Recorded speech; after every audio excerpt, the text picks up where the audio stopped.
Pessoal, estou muito feliz de estar com vocês mais uma vez. Passaram-se 3 anos, quase 3 anos, e nós somos tão gratos ao Senhor por tudo que Ele fez nesse tempo. A gente sabe que absolutamente nada daquilo que nós atravessamos, daquilo que vivenciamos, é em vão. O Senhor está em um alto e sublime trono, Ele não é pego de surpresa, Ele não perdeu poder nem autoridade. E quando um vírus leva a gente para casa, é porque Deus quer nos ensinar algo. E a gente estava comentando ali, como foi falado também no vídeo de abertura, nós erguemos os nossos tênis, no descende e dizemos, nós vamos, mas sempre começa por Jerusalém. Jerusalém, Judeia, Samaria e até os confins da terra. E o Senhor quer que a gente realmente reavalie como é que nós estamos vivendo a fé cristã. Será que a gente é crente mesmo, gente? Já fez essa pergunta? Você já se fez essa pergunta? Eu sou crente mesmo? Quais são as bases da minha fé? Ou eu só mudei para crente? Já ouviu isso? Aqui no sul vocês já ouviram essa? Lá em Minas, eu mudei para quê? Eu mudei para crente. Eu mudei de religião, agora eu sou evangélica. Já ouviu falar alguma coisa assim? Muito bem, meu som está com um eco e ele não está nos retornos. Se vocês puderem me dar um pouco da minha voz no retorno, ela fica mais agradável para mim e eu não vou gritar na cabeça de vocês, pelo menos vou tentar. Obrigada, muito obrigada mesmo. O texto que foi me dado para inspirar Hope, hoje olhamos para ele, está na carta de Paulo aos Coríntios, a segunda carta de Paulo aos Coríntios. Eu queria que você abrisse a sua Bíblia na segunda carta de Paulo aos Coríntios, no capítulo 5.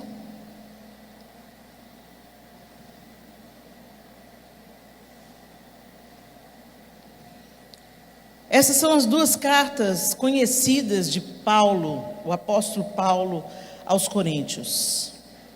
Entenda, gente, Jesus chamou para si 12 discípulos, esses 12 discípulos acompanharam Jesus nos anos que ele desenvolveu o seu ministério, e ele deu então uma grande comissão a esses discípulos, não para que eles pregassem o evangelho apenas, mas para que eles fizessem discípulos. Às vezes a gente pensa que anunciar o evangelho é dar folheto, falar Jesus te ama e está valendo. Não, ele falou assim, como eu fiz com vocês, vocês vão fazer agora, vocês vão fazer discípulos.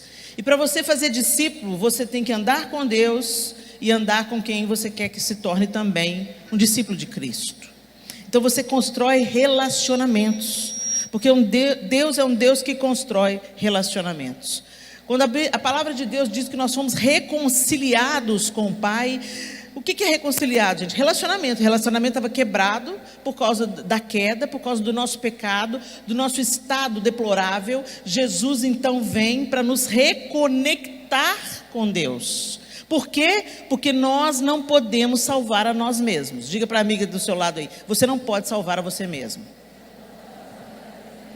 Por mais que você se esforce, por mais que você faça tudo direitinho, por mais que você cumpra os estatutos bíblicos, você não pode salvar a você mesma, ok? A lei fracassou, então os judeus, Deus tira o povo do Egito, leva o povo para o Sinai e ensina as leis. Por quê? Porque tinha que tirar o Egito de dentro do povo, que já estava lá há 400 anos. Foi a família de José que chamou a sua família para livrá-los da fome no Egito, e ali eles permaneceram por 400 anos, convivendo com a idolatria do Egito, convivendo com os hábitos do Egito, e Deus então com mão forte tirou o seu povo do Egito, e antes de levar para a terra prometida, Deus levou eles para o Sinai, para dar a eles mandamentos e estatutos, ou seja, para ensinar o povo com quem que eles estavam lidando, quem era ele. Ele estava se apresentando ao povo novamente. Por isso, quando você vai lá nos 10 mandamentos, você vê ele falando, eu sou o Senhor teu Deus, que te tirou da terra do Egito, não terás outros deuses diante de mim. Então Deus está sendo didático, ensinando ao povo, o povo que ele fundou desde Abraão, como que esse povo tinha que se relacionar com ele. E aí ele dá os seus estatutos, as suas leis. Para quê? Para tirar o Egito de dentro do povo. O povo tinha que saber que tinha que ter ordem, que tinha que ter decência, e que Deus queria se relacionar intimamente com esse povo. Mas esse povo era pecador, como nós somos hoje. Então, Deus estabeleceu sacrifícios e uma maneira de se aproximar dele, porque ele é um Deus santo. Não dá para ter convivência entre aquilo que é quebrado e impuro com aquilo que é santo.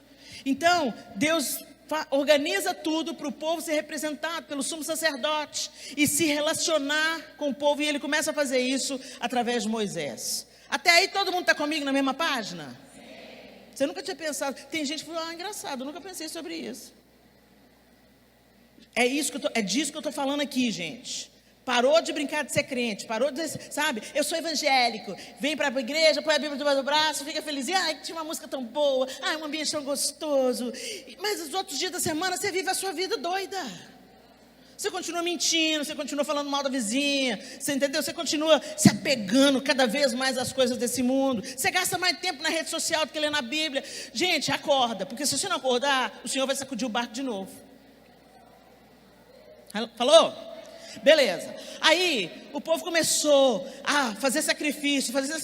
Para quê? Para os pecados ser perdoados e eles poderem se relacionar com Deus. Mas nem se matasse todos os burros, os touros, os cabritos, os bezerros do mundo, ia dar para lavar o nosso pecado, que é pecado pra caramba.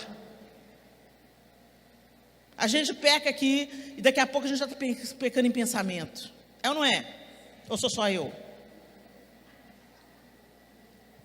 Aí Deus amou o mundo de tal maneira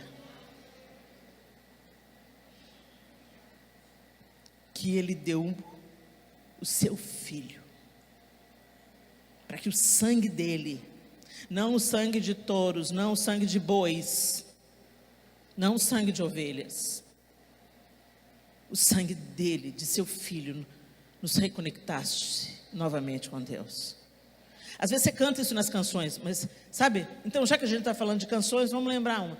Eu nunca saberei o preço dos meus pecados lá na cruz. Você nunca vai ter ideia. Toda a ira de Deus caiu sobre Jesus. E foi por causa desse sacrifício que hoje você e eu podemos nos achegar a Deus. Jesus pagou a conta. Jesus rasgou o escrito de dívida que era contra nós. Então hoje Deus, quando olha você, Ele não vê você, Ele vê Jesus, Ele vê a cruz. Isso que te justifica. Então, você não é salvo por ser bonzinho. Você não é salvo porque não transa antes do casamento. Você não é salvo porque vem na igreja. Você não é salvo. Você é salvo pela graça, ou seja, o favor imerecido de Deus. Mas tem uma galera aí que está falando, é pela graça. Deus não me amou. E Deus quer me ver feliz. Então, eu vou fazer o que eu estou a fim de fazer. Não, querido. Não. Porque a graça não custou barato. Custou o preço mais caro desse mundo. Então eu quero te contar hoje. Você não vai para o inferno por causa do seu pecado. Porque Jesus já pagou a conta. Você vai para o inferno porque você rejeitou a graça de Deus. Você vai para o inferno quando você dá as costas para aquilo que Deus fez. Você dá as costas para o sacrifício da cruz e você quer viver a vida do seu jeito. Então vai viver a vida do seu jeito. Afinal de contas, você é livre. Então vai alegremente vivendo a vida do seu jeito para o inferno. Gente, a real é essa. Essa é a real. Agora, à medida que entendemos o favor de Deus, entendemos a graça de Deus, entendemos esse amor desconcertante, É impossível Ele não nos transformar.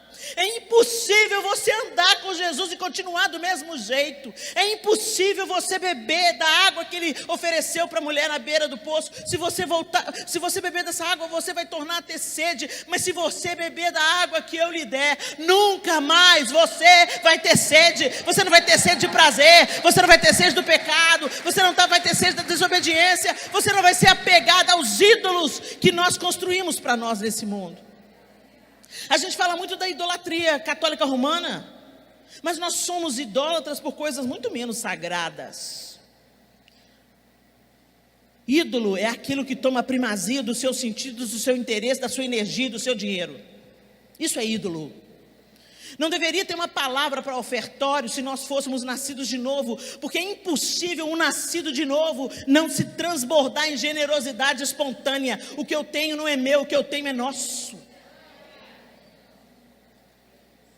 E a gente tem que começar a andar nessa real, gente, nessa realidade. E o apóstolo Paulo está escrevendo aqui a sua segunda carta aos Coríntios.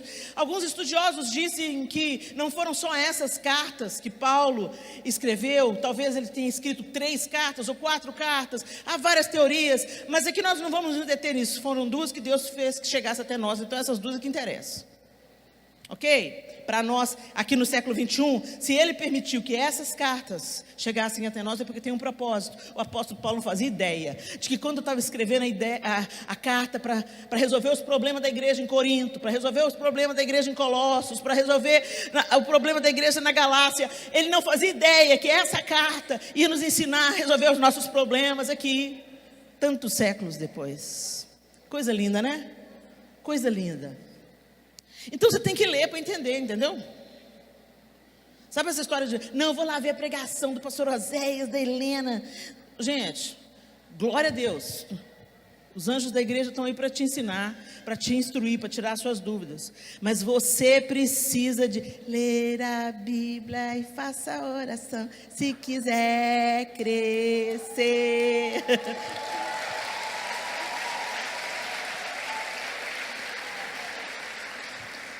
Nós vamos nos casar com Jesus, a noiva. Gente, o casamento terreno é uma antecipação, é a sombra do grande casamento.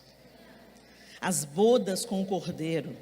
Toda alegria que a gente sente num casamento feliz é só a sombra do que nós vamos viver no encontro com Cristo, a igreja e Cristo.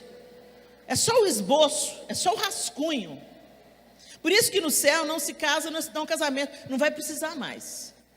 Porque a gente vai ser tão pleno, tão feliz, tão realizado e tão felizes naquilo que a gente vai estar experimentando, que o casamento não vai fazer falta. Vocês estão entendendo? Mas como que a gente vai casar com quem a gente não quer namorar? Quando eu e o João nos conhecemos, não tinha e-mail. Eu não sou velha, eu sou vintage. Tinha carta. Aí o correio chegava, eu ia na caixa de correio, abria o correio e tinha no meio das contas a carta. E aí você pega a carta e está lá no remetente. Para Helena, uma carta para mim? Quando vira João Lúcio Tanuri Júnior.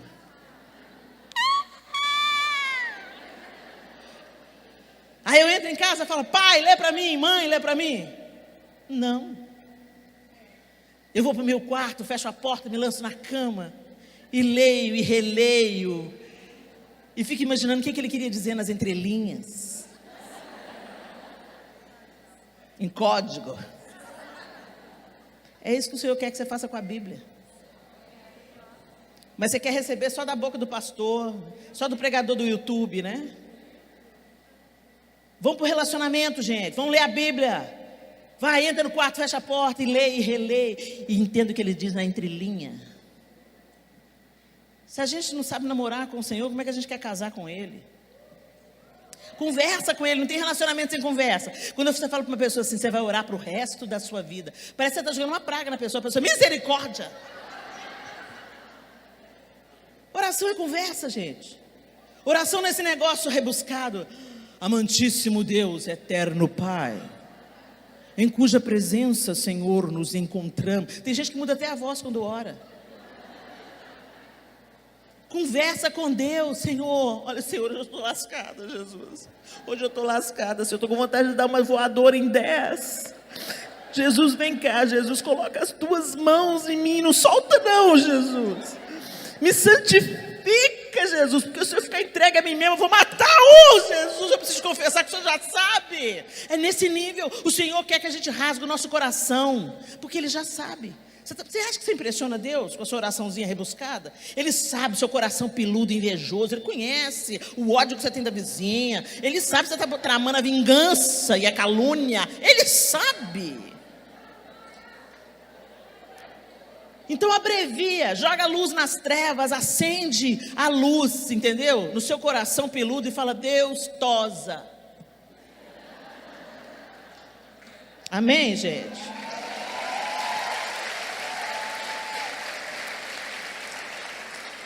Aí está lá Paulinho. Paulo escreveu a primeira carta aos Coríntios, mandando a real nos Coríntios. Gente, os Coríntios não eram judeus. Corinto era uma cidade envolvida em todo aquele sistema da Grécia. O que aconteceu? Estou sendo cancelada? O que foi? Me cancelaram, velho? Acenda a luz na escuridão. Gente, acende a luz do povo também. Eu quero ver o povo, gente. Quero ver o povo. Tem uns que me odeiam, mas eu quero ver assim mesmo.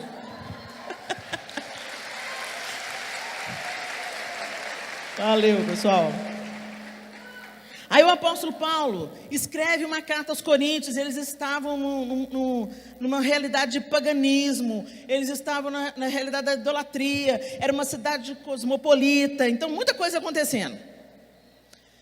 E aí Paulo vai levar o evangelho de Jesus Cristo, contando aos coríntios que existe esperança para eles, que existe salvação para eles, que Deus enviou o seu Filho unigênito para reconectar não apenas os judeus, mas os gentios, e nisso nós nos incluímos, né? Com Deus. Então ele vai expandir o evangelho além do judaísmo. O evangelho não era só para os judeus, Jesus veio para todos. E aí o apóstolo Paulo foi expandindo. E aí, ele nessa realidade de Corinto, as coisas lá começaram a ficar meio fechadas. Umas coisas esquisitas começaram a acontecer na igreja. Só lá em Corinto, gente, aqui não. Só lá em Corinto. Aí, Paulo mandou a primeira carta, exortando os coríntios. Puxando a orelha deles. Ok? Instruindo como eles deveriam viver. Aí os coríntios não gostaram da parada, não. Entendeu? Eles não gostaram, não. E eles não gostaram, principalmente por quê? Porque aí, depois que Paulo estabelece a igreja em Corinto e segue em frente, plantando igrejas em outros lugares, anunciando o evangelho, obedecendo o que Jesus mandou ele fazer. Aí o que aconteceu? Lá em Corinto apareceram os apóstolos, que foram ungidos apóstolos por eles mesmos. Também só lá em Corinto, gente, aqui não. Isso é uma realidade só lá de Corinto. E aí, esses apóstolos, eles eram bons da palavra, sabe como? Os caras sabiam conversar, os caras sabiam se impor. E além do mais, os caras eram prósperos financeiramente. Fala sério, gente. Aí chega um cara aqui poderoso, todo na beca, eloquente na palavra, entendeu? Aí chega o pé rapado do Paulo, fazedor de tenda, pobre, passando necessidade, perseguido, apedrejado, cuspido, escarrado, judiado. Fala a verdade. Se chega aqui um pregador, todo eloquente, deixa vocês todos felizes, você fica rindo, não sei o quê. Depois chega um pregador assim humilde, simples, com um terninho meio rasgado, aquele terno desbotado de 1972. Quem que vai te impressionar? Entendeu? Nós somos os coríntios. Mesma coisa, mesmo material, mesmo engano. E aí os coríntios começaram a achar que Paulo estava sendo muito rude. E pedindo credência. Será que Paulo é apóstolo mesmo? Porque olha a vida dele, gente. Olha a vida ferrada que Paulo tem. Foi preso, apedrejado. Ele não é eloquente. Paulo era um cara muito capacitado. Mas segundo as próprias palavras do apóstolo, ele não era aquele cara entusiasta. Você conhece alguém assim, que cativante, sedutor, e chega, levanta a galera? Pois é. Um dia uma pessoa falou comigo assim: Helena, você é uma comunicadora nata, mas cuidado, a palavra que você carrega é muito superior à sua comunicação. Deixe-se dominar por ela. Não caia na tentação de se tornar uma comunicadora mais interessante do que a palavra que você está comunicando. Eu abracei aquela exortação com os 2 braços e falei: Senhor, me ajuda, porque a sua palavra sempre vai ser superior. Não é sobre nós, não é sobre como eu estou vestida, não é sobre quantos cursos eu fiz, é sobre a palavra, a verdade de Deus que liberta, transforma, cura e arrebenta com as cadeias do inferno. É a palavra de Deus. Aí essa bendita palavra foi traduzida e colocada em páginas, em tablets, ela chega na sua mão. Pessoas morreram, pessoas no Oriente Médio morrem até hoje, porque distribuíram Bíblias. Nós fomos escoltados agora em outubro, no Egito, por carro de policial na frente e atrás. Qual que é o nosso crime? Abrimos uma Bíblia em público. E você tem uma Bíblia, tem 5 Bíblias na sua casa. E a que está aberta no Salmo 91, em cima da mesa, para expulsar os maus espíritos. É a macumba gospel. Coloca no Salmo 91, aquela página que está até amarela, cheia de poeira.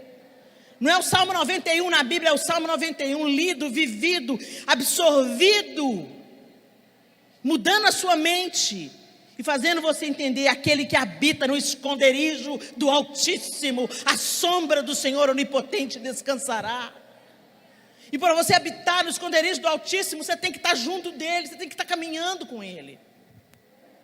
E aí no capítulo 5 do 2 Coríntios, aí eles rejeitam Paulo e tal, e aí Paulo manda essa segunda carta. E essa segunda carta, basicamente, ela se destrincha em 3 partes. A primeira parte, ele foca nessa reconciliação com os coríntios. Ele vai, com toda a paciência, explicando, depois da saudação inicial, ele vai explicando como é que ele foi chamado, que visão que ele tem e o amor que ele tem para com os coríntios. Ele vai exortando os coríntios em amor. Do capítulo 2, do verso 14, até o capítulo 7, no verso 4, Paulo enfatiza a excelência do ministério do Evangelho, a excelência do que Deus, do que Jesus Cristo fez. Do capítulo 2 ao capítulo 7, ele enfatiza a excelência do ministério do Evangelho de Jesus Cristo. E no capítulo 5 e 6, de uma maneira mais específica, ele fala do ministério da reconciliação e do ministério da separação do mal. Ou seja, vai mudar sua vida, vai mudar sua mentalidade. Não tem jeito de você entender o ministério da reconciliação e continuar abraçando o mal, e continuar caminhando uma vida cristã picareta de qualquer jeito. Não tem jeito de encontrar o pastor e continuar sendo bode. Não tem jeito. Na segunda, então na primeira ele foca nesse negócio da reconciliação e de explicar o ministério. Na segunda parte ele instrui quanto à generosidade, como uma consequência natural da vida transformada. Foi o que eu acabei de falar aqui. Se nós nos encontramos com Cristo, transborda, gente. Transborda. Não tem jeito de você ser cheio de Deus e ficar igual a água parada dando bicho, não. Transborda. E transborda como? Em atos de amor, porque o amor é o que o amor faz. Você não se fala que ama, você vai lá e põe a mão na massa, você vai lá e abraça, você vai lá e cuida, você vai lá e provê, você vai lá e tira a roupa do seu corpo e veste o outro. É isso que Jesus faz quando Ele habita em nós, quando a gente anda com Ele. É isso que o Espírito Santo faz. Mas hoje a gente vê tanta necessidade e tão poucos ditos cristãos querendo se envolver. A gente sempre acha que é responsabilidade da igreja. Você é a igreja. Você é a igreja. Então você não apenas coopera, você se envolve. Porque fazer discípulo não é dar folheto. Fazer discípulo é construir relacionamento, é se envolver. E na terceira parte, ele exorta quanto aos superapóstolos. Ele joga luz nessa questão de você estar ouvindo o que é confortável você ouvir, mas que não é o Evangelho de Jesus Cristo. De você estar aplaudindo a autoridade de pessoas que são impressionantes diante dos seus olhos. E hoje nós somos um tempo visual. A gente presta atenção na roupa, no carro que o outro dirige, no bairro que o outro mora. Isso não impressiona Deus, nunca impressionou. Isso impressiona Satanás. Lúcifer era quem se cobria de pedra preciosa. Jesus nasceu na manjedoura.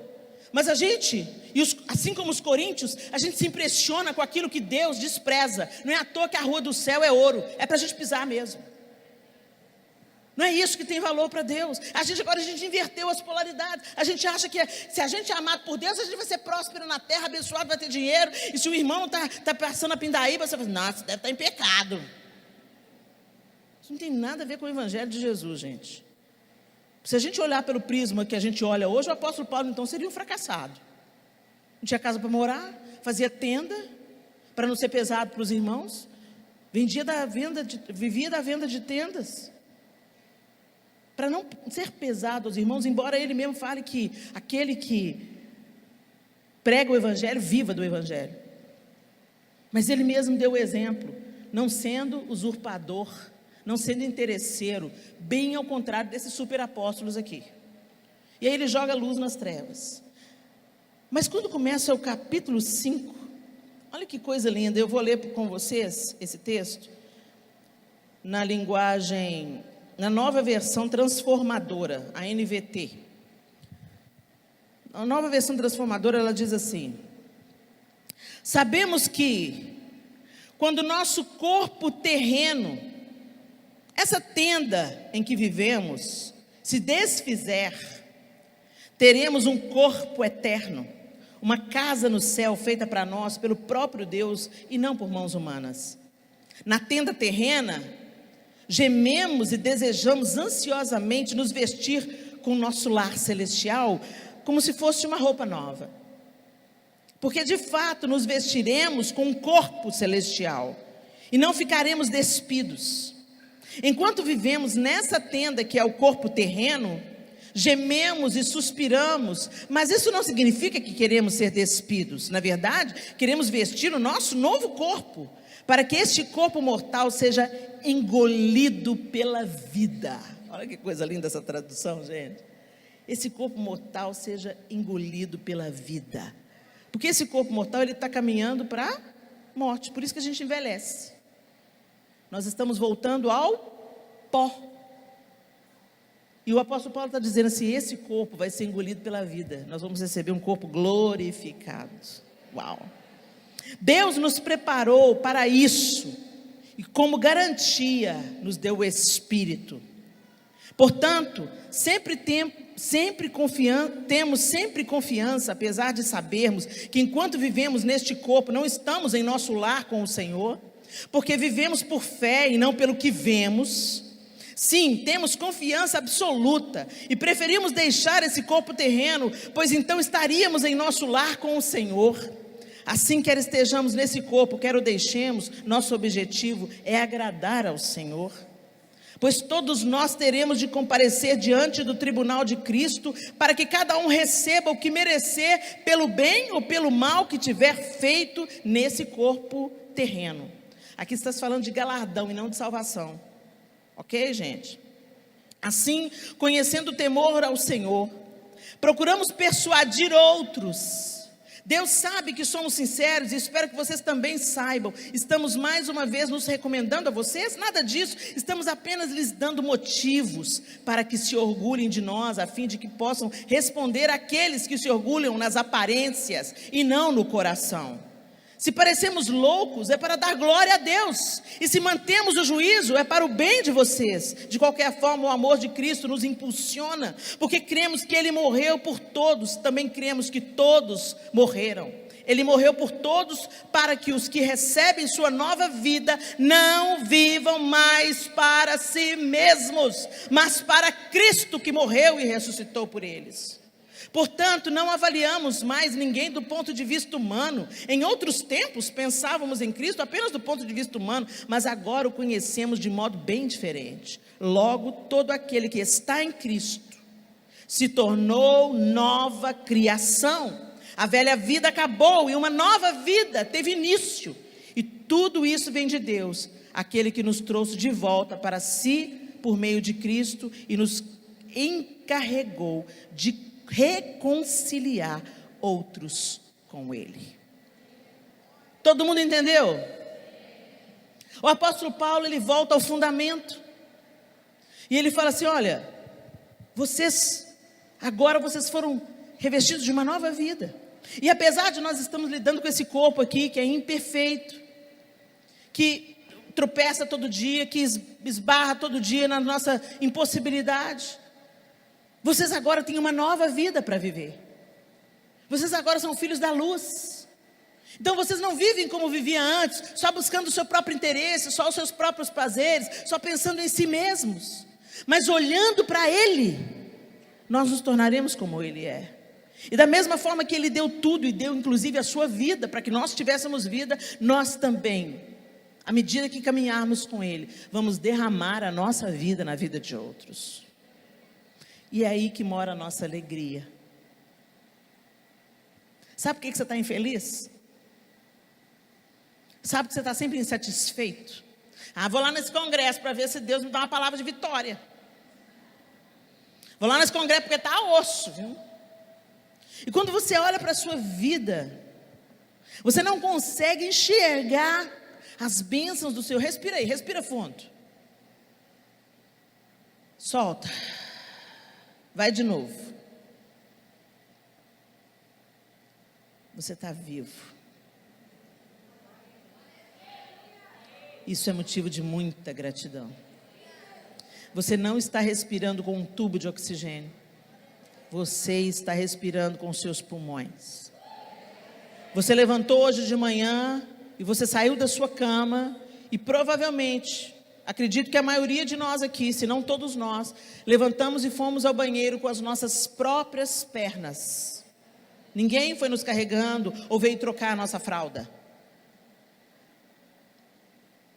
E provavelmente, pelo menos a maioria de nós aqui deve ter comido um pão com café que seja. Eu não comi nada, Helena. Está no jejum intermitente, né? Está valendo. Porque o pãozinho, o biscoito, o pão dormido que seja, o mingau, alguma coisa você comeu hoje. Bendito seja o nome do Senhor. Você tomou banho, espero. Você já pensou que dádiva? A água vem pelo cano. Você não precisa de ir no poço buscar, esquentar no fogão de lenha. Ela veio no cano. Você abriu a torneira e tomou banho com sabão cheiroso chamado sabonete. Para de reclamar da vida. Mas a gente não enxerga essas bênçãos, porque a gente está sempre comparando a nossa vida com a vida da outra no Instagram e achando que a nossa vida é medíocre. A gente não conta a misericórdia de Deus renovada sobre nós todas as manhãs, a causa de nós não sermos consumidos pelo nosso pecado. A gente não conta que a gente teve a possibilidade de sair, de estar aqui hoje numa reunião, para ouvir alguma coisa sobre a palavra de Deus, para encontrarmos com pessoas que pensam coisas semelhantes a nós, para sermos encorajadas, desafiadas. Nós somos tão focados em nós mesmos. E normalmente a gente se sente muito bem se a gente se sente superior à outra. Mas a gente se sente muito mal se a gente pensa que a vida da outra é melhor do que a nossa.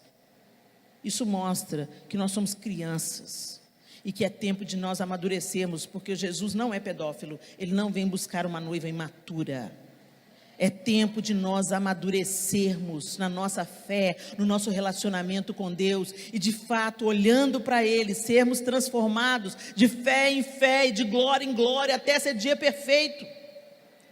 Quando nós entendemos o Evangelho de Jesus Cristo, nós mudamos de direção. Você está caminhando por um caminho e você se encontra com Jesus no meio do caminho, então você dá meia volta e você começa a seguir a Jesus. E para seguir a Jesus você tem que negar a si mesmo. Você estava indo lá, vivendo a vida do jeito que você quer, naquilo que te dá prazer, naquilo que te dá uma alegria efêmera, mas te dá.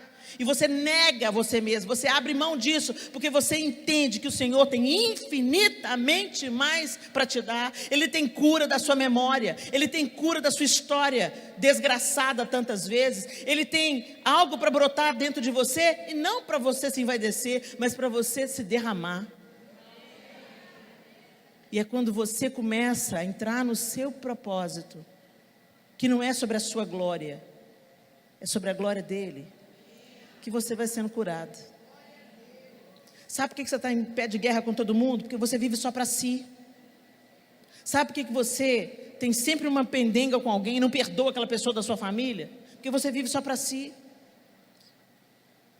Ou pensando no que você vai ganhar, ou pensando na sua dor. Oh, vida, oh, céus, oh, azar. Me abandonaram, meu pai é alcoólatra. Para de sentir pena de você mesmo. É isso tudo, você passou por isso tudo. Mas o Rei dos Reis, o Senhor dos Senhores, encarnou no ventre de uma menina de 17, 16 anos. Viveu 30 anos no anonimato, para que você tivesse vida e vida em abundância. Ele se derramou até a última gota. Ele se deu até a última gota para deixar o exemplo. E foi por isso, porque ele se esvaziou, que ele recebeu o nome que é sobre todo nome. Mas Lúcifer continua, Satanás continua soprando para dentro da alma humana. Você tem que ser alguém na vida. Você tem que ser grande na terra. As pessoas têm que te respeitar. Enquanto Jesus se esvaziou e recebeu um nome que é sobre todo nome, Lúcifer se exaltou. E foi por isso que foi lançado fora da presença de Deus. Reorganiza a sua cabeça, mulher. Para de viver no molde de Lúcifer. Para de viver no molde de Satanás. Para de querer poder. Para de querer manipular. Para de achar que as pessoas te devem alguma coisa. Deve lamber o chão que você anda. Que você deve andar com bolsa de marca, ter isso, ter aquilo outro. Deixa eu te falar, as demais coisas serão acrescentadas.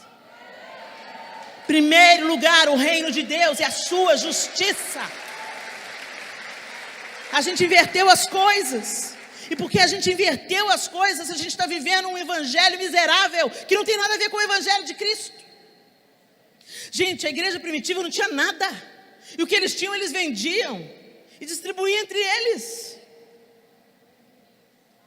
E Deus ia acrescentando a eles aqueles que haviam de ser salvos. E eles tinham tudo em comum. Aí Barnabé vende um campo, doa para distribuir para os irmãos, tinha mais necessidade do que ele. E ele faz isso, não é para se envaidecer não. Nem mostrou no Instagram. Ele fez isso porque ele estava cheio de amor. É impossível você conhecer o amor de Deus e esse amor não ir te conquistando, te tomando, te possuindo e transbordando nas suas atitudes. É impossível.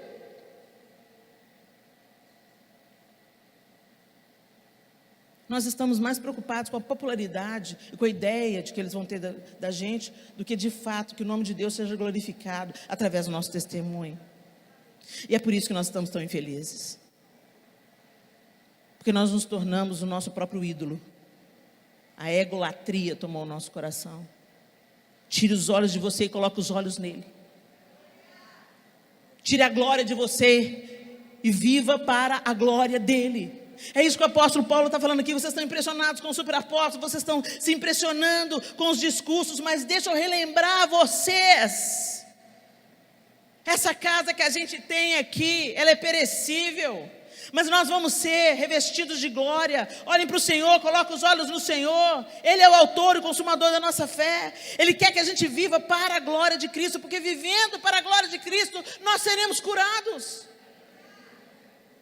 Quando Cristo ocupa a centralidade da nossa vida, as outras coisas, os outros afetos, os outros relacionamentos, tudo toma o seu devido lugar. Você perdoa quem você precisa perdoar. Você pede perdão para quem você precisa pedir perdão. Você desiste de querer ser a mulher manipuladora que manda no marido, manda nos meninos, manda na vizinha. Autoridade não é autoritarismo, gente, flui. Se você está precisando de lembrar as pessoas quem você é porque nunca foi. Você não vê a rainha da Inglaterra falando, sou Betinha, rainha da Inglaterra. Betinha brota, todo mundo abaixa a cabeça. Ela é a rainha da Inglaterra. Hoje eu preciso de ter a manivela da identidade. Você tem que lembrar da sua identidade. Você tem que lembrar de quem você é. Você é poderosa, você é linda, você é filha de Deus. Não vou falar isso para você. Eu vou falar, vai para o seu quarto. Vai pôr sua boca no pó. Vai conhecer o Deus que te salvou. Porque aí a sua identidade vai ser alinhada.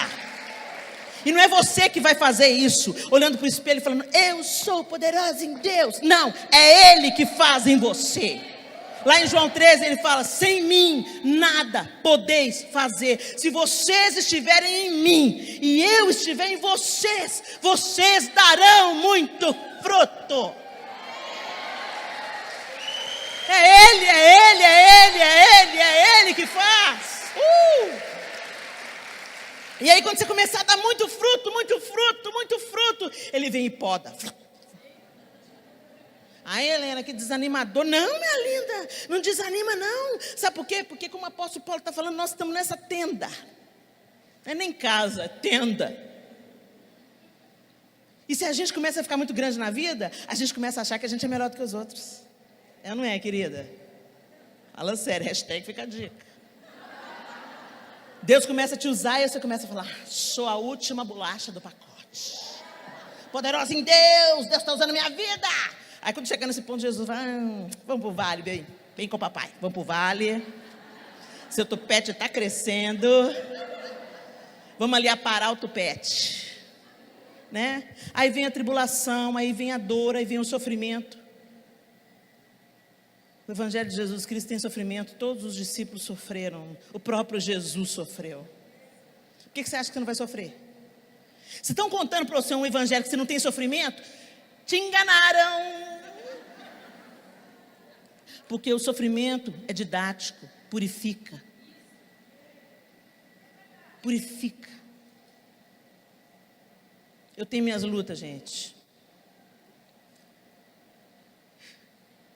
E eu tenho dado graças a Deus, porque alguns espinhos ainda não foram removidos. E é isso que me lembra todo dia que eu não sou nada e que eu preciso do Senhor para respirar.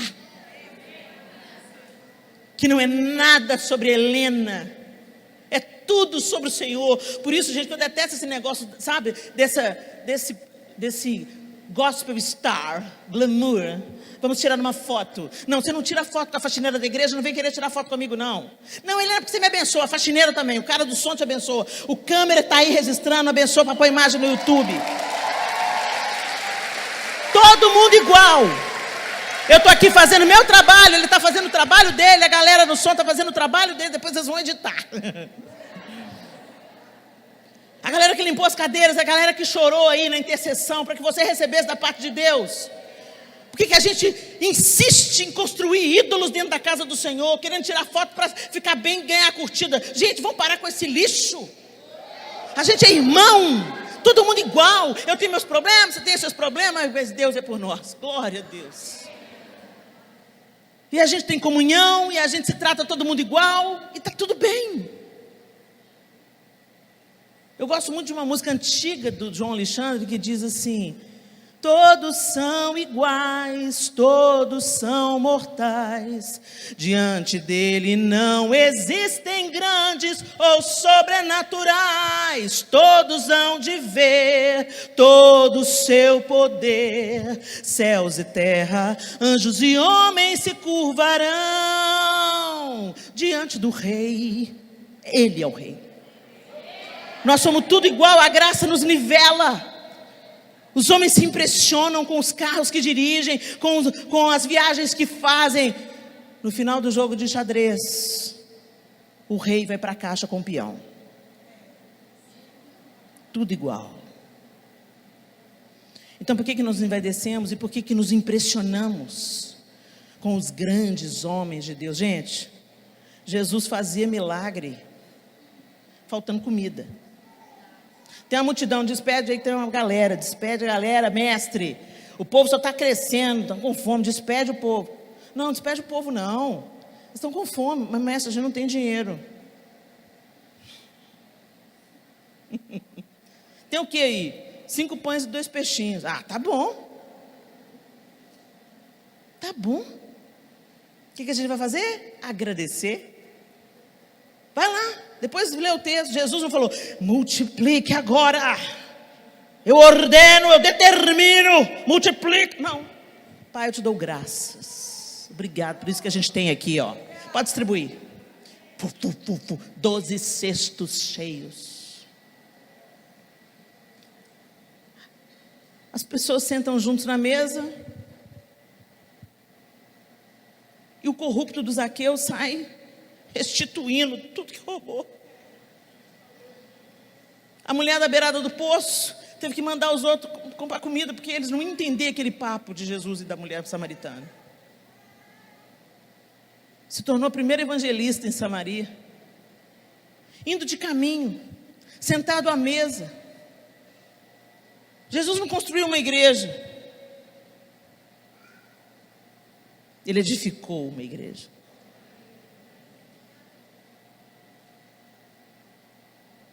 Ele não fez o ministério dele em Jerusalém, na vila de pescadores, Cafarnaum, Galileia dos gentios. Quando Jesus era chamado de Nazareno, era uma zombaria. Galileu piorou. Hoje a gente canta Galileu, né? Galileu significa aquele povo misturado, aquele povo impuro, aquele povo tudo misturado, gentio, judeu, aquela bagunça lá da Galileia. Eu já vi pastor pregando, Jesus tinha casa de praia.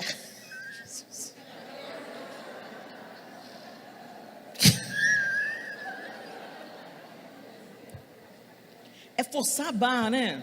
É forçar a barra. A gente vai lá na Galileia, em Cafarnaum, e vê os resquícios, as ruínas das casas que eles moravam.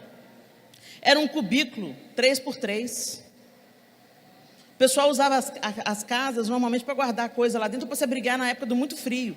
Porque no calor a vida era muito comunitária, era muito nas ruas, todo mundo distribuía tudo, fazia comida ali na rua mesmo, entendeu? A casa da sogra de Pedro, pequenininha, está lá as ruínas, com um octógono romano construído em cima, para dizer que ali aconteceu algo sobrenatural.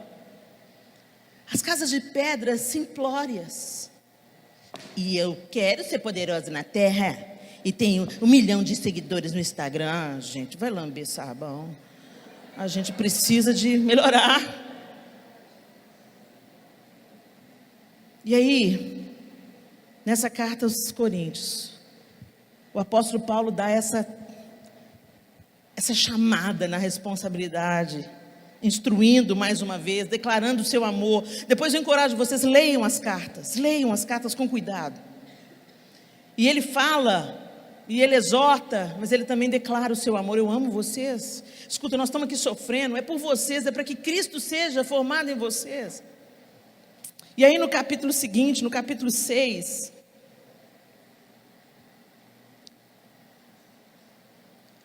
ele fala de como a gente deve viver. Verso 11: Queridos coríntios, falamos a vocês com toda honestidade e lhes abrimos o coração. Não falta amor da nossa parte, mas vocês nos negaram seu afeto. Peço que retribuam esse amor como se fossem meus próprios filhos. Abram o coração para nós. Não se ponham em julgo desigual com os descrentes. Como pode a justiça ser parceira da maldade? Como pode a luz conviver com as trevas? Que harmonia pode haver entre Cristo e o diabo? Como alguém que crê pode se ligar a quem não crê? E que união pode haver entre o templo de Deus e os ídolos? Pois somos o templo do Deus vivo, como Ele próprio disse: habitarei e andarei no meio deles, serei o seu Deus e eles serão o meu povo. Portanto, afastem-se e separem-se deles, diz o Senhor. Não toquem coisas impuras e eu os receberei, eu serei seu pai e vocês serão meus filhos e minhas filhas, diz o Senhor Todo-Poderoso. Aqui não está falando de exclusão não, gente, aqui está falando de santificação. Porque nós temos que amar a todos indistintamente, mas na mesma medida que amamos aos outros, indistintamente, independente do que o outro crê, de que político que ele vai votar, de que partido que ele é, independente disso, nós temos que amar a todos. E amar não é um sentimento, amar é fazer o outro e tratar o outro do jeito que você quer ser tratado. É uma escolha, é uma decisão. Não interessa o que o outro fale de mim, não interessa como ele me trata, eu vou tratá-lo como Cristo me tratou. Ele me amou primeiro, por isso eu amo. Então, da mesma maneira que Cristo me ama, eu vou amar o meu próximo. Ele me amou quando eu não tinha condição de ser amada. Ele me amou quando eu não entendia o seu amor. Ele me amou quando eu estava morta nos meus delitos e pecados. E o prumo que ele colocou é: como eu vos amei, que vos ameis uns aos outros. Agora entenda, o que Paulo está falando aqui é: não dá para você comungar com Cristo e com os ídolos. Não dá para você viver um evangelho de Jesus Cristo e fundar para você um outro evangelho, customizar o evangelho e querer acolher o seu pecado e a sua vida torta debaixo da graça barata que estão vendendo aí fora. É isso que ele está falando aqui. Vivam da maneira como aquele que deu a vida por vocês, viveu. Será que é isso que a gente está vivendo, gente? Honestamente, Cristo está sendo formado em você? Ah, ele não tem muito pecado. Eu também. Não é disso que está sendo falado aqui. Ele mesmo colocou no capítulo 5, como a gente ainda habita nessa tenda imperfeita. Não é isso que ele está falando. Ele está falando que nós sabemos que vamos receber um novo corpo. Então que a gente caminhe diferente. E que dia após dia, na comunhão com Deus, Cristo vai sendo formado em nós. Cristo em vós, a esperança da glória. Feche os seus olhos. E eu quero que você faça uma análise verdadeira e honesta.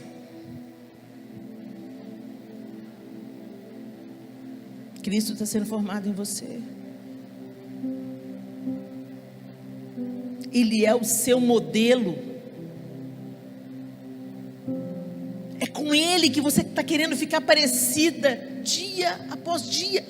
É isso que você está buscando nas suas orações. É isso que você está falando, Jesus. Que o Senhor seja visto na minha face, cada dia mais. Que o Senhor se derrame pelas minhas atitudes cada dia mais. Senhor, eu sou tão imperfeita, eu não consigo sozinha, mas o Senhor falou que estaria conosco todos os dias até a consumação do século.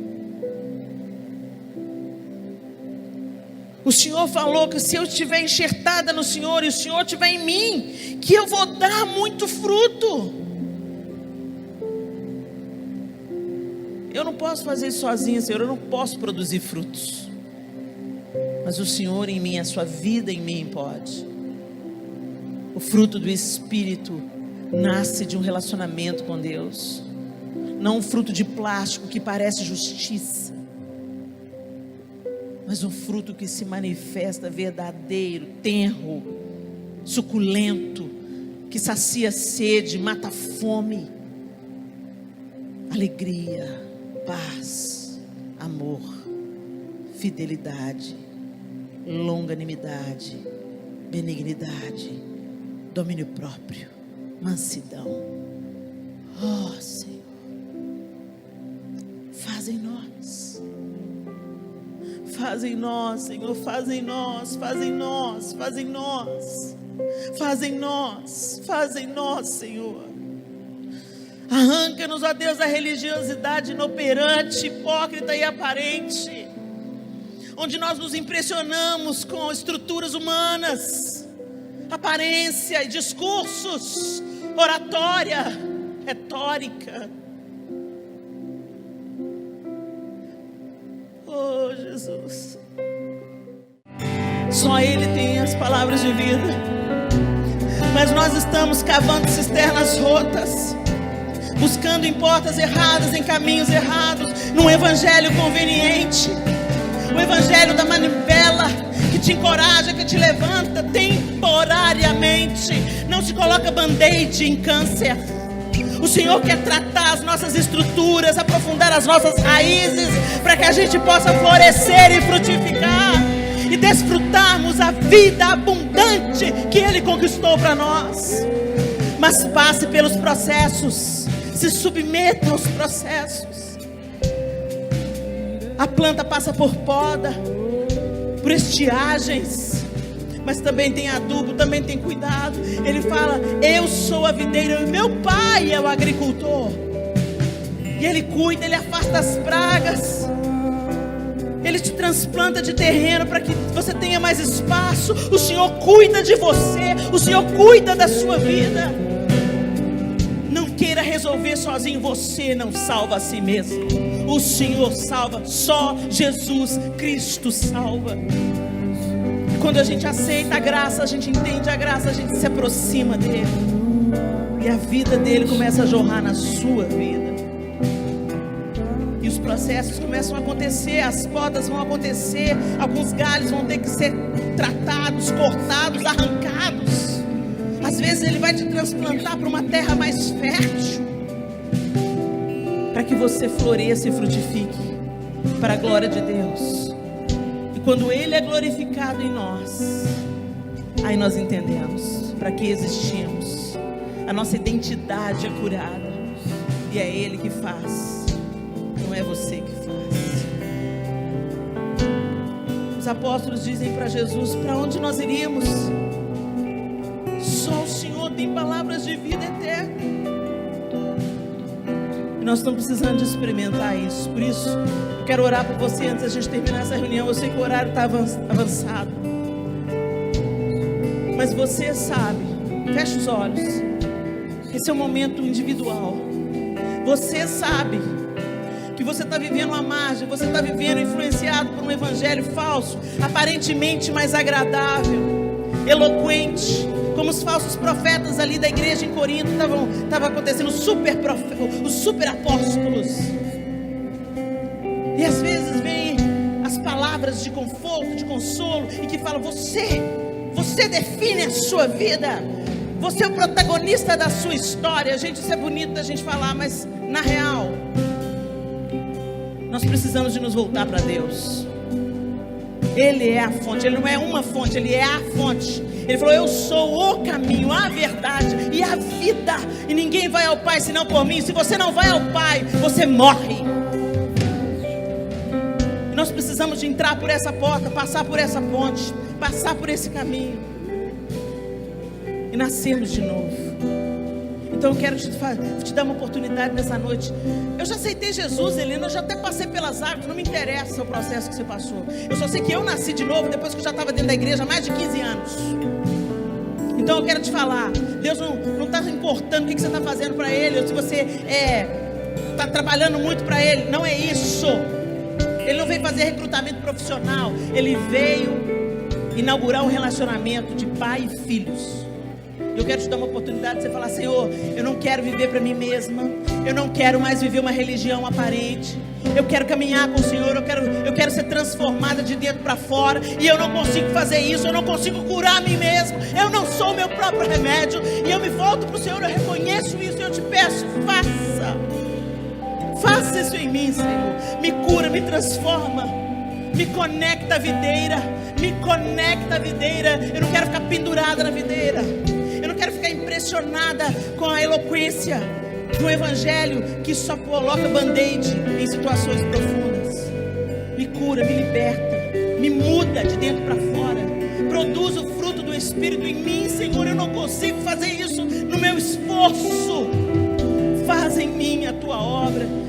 Eu vou me aproximar mais, eu vou chegar mais perto, eu vou ler suas cartas de amor, eu vou falar tudo para o Senhor, eu vou rasgar o meu coração, eu vou ter um relacionamento com o Senhor. E enquanto a gente caminha junto, muda a minha vida. Se você deseja fazer essa oração comigo hoje, eu quero que você levante a sua mão, eu quero orar por você. Aleluia, glória ao nome do Senhor. Eu quero que você que está com as mãos erguidas, não diante de mim, você está com as mãos erguidas diante do céu e do inferno. Eu quero que você, no seu lugar, na fé, em fé, faça essa oração comigo. Senhor Deus, eu não posso salvar a mim mesma, as minhas obras não podem me salvar. Eu recebo o seu sacrifício pela graça e pelo teu amor. Eu te peço que o Senhor faça uma obra em mim, que o Senhor me transforme. Eu quero começar de novo um relacionamento com o Senhor Jesus. Eu quero andar contigo, e eu quero que o teu Espírito Santo me ensine a ser parecida com o Senhor. Eu quero que o teu Espírito Santo trabalhe em mim até Cristo ser formado em mim e se derramar pelas minhas atitudes, pelas minhas decisões, pelo meu comportamento dentro de casa. Eu quero começar a ser uma bênção, Deus, na minha família primeiro, para depois ser uma bênção para os de fora. E eu só posso fazer isso quando o Senhor trabalhar em mim. Eu me abro, eu me rendo, e eu me comprometo a me aproximar para te conhecer através da tua palavra, e através de uma vida de oração, que o teu Espírito Santo me sustente nessa decisão. Me ajude, Senhor, e forma os seus frutos em mim, para a glória do teu nome, em nome de Jesus. Amém e amém. Aleluia.